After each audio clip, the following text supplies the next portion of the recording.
60 degrees. All right? Because 180 plus 60 is 240.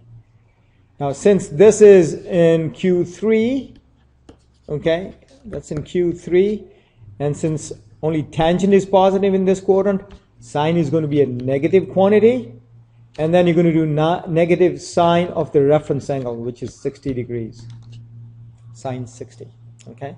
And then from your friend's table, you should see that sine of 60 is root 3 over 2, so your answer is negative root 3 over 2, okay? All right? And you can always check this in your calculator and make sure that this makes sense, okay? All right. So again, what I do in order to calculate the sine or cosine or any trig function of any angle is, or actually one of the friendly angles, which are the angles that you see on unit circle, I use the concept of 1, all students take calculus, 2, reference angle, and 3, friends table. So I've mentioned this to you many times before, that these friends table is really, really important to know. Okay, and I've taught you that it's fairly easy to memorize. Okay, there's a technique to memorize that. It's fairly easy. Okay, let's move on to the next topic, and that's the topic of periodicity of a function. So if you graph this on your graphing calculator, let me go bring mine out. Okay.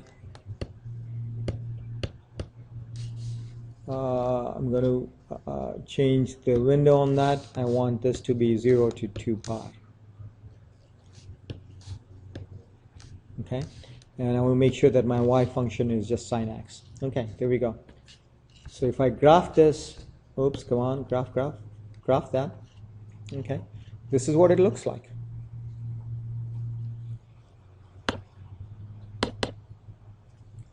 And if I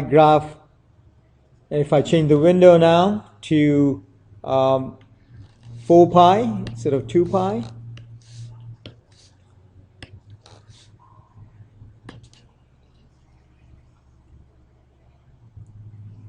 then the graph looks very similar to the previous one, except now you've got 2 what I call cycles. Okay, so originally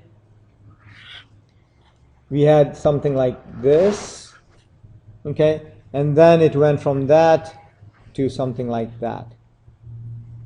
So you can see that this part of the curve is very similar to or is actually identical to that part of the curve. So these are called periodic functions, functions that repeat themselves. Okay, they repeat themselves, and they're called periodic. Now, the period for the sine function is 2 pi. Okay, period is 2 pi. For the cosine, it's also 2 pi. Okay, and for tangent, it is pi. Okay, for tangent, it is pi. So what do I actually mean by this mathematically? Okay, so if you want to do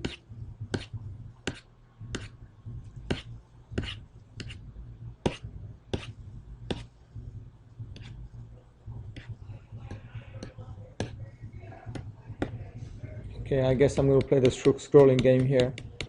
If you are to do this calculation of sine 1 and sine of 1 plus 2 pi, you should have the same answer. Okay, you should have the same answer. So let me just go get my calculator out. And I'm not graphing this stuff. Okay, all I'm doing is calculating sine of 1, and I'm calculating sine of 1 plus 2 pi. Oops.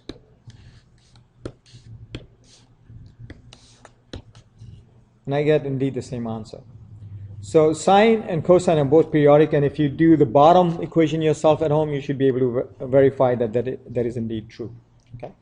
Pictorially, this is what it means for a function to be periodic. Okay. So let me just kind of take a look at this, expand this out a little bit more. So let's say if I take 2 cycles of a sine curve, that's 1, and here's 2. Okay. Remember, on this axis I have angle. Oops. I have angle on this side, and this is my y-axis. Okay, which would be whatever sine or whatever it is. Okay. So if I pick an angle, let's say 1 radian, and if I go 2 pi units from there. Okay, and if I look at the sine function there, then both of them should be the same. Remember, this is the sine value, okay? So both of them have the same sine value, okay? So that's what periodic means. And then if you were to go 2 pi out from there, you'd still get the same answer, okay? So that's what periodic functions means. Close, close.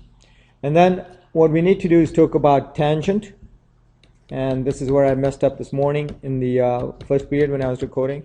Oh, and by the way, that's not the reason why I'm re-recording this. I did make a correction in period 6, but I have no idea where the files went. I thought I saved it, but I guess I'm still not due to the recording. Okay, so I told you that tangent period is pi,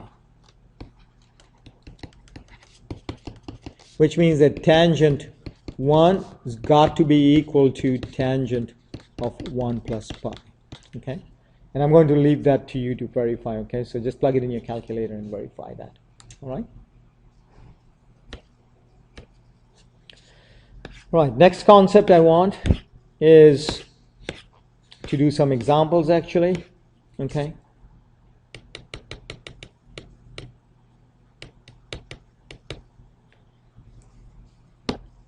So the example we have here is you're given a circle with with a point on it whose coordinates are 12 over 13 and negative 5 over 13.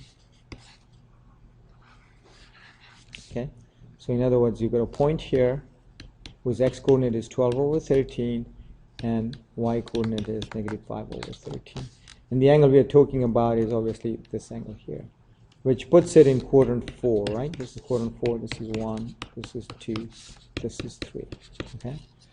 So I would expect, so remember, sine of the angle was y over r, cosine was x over r.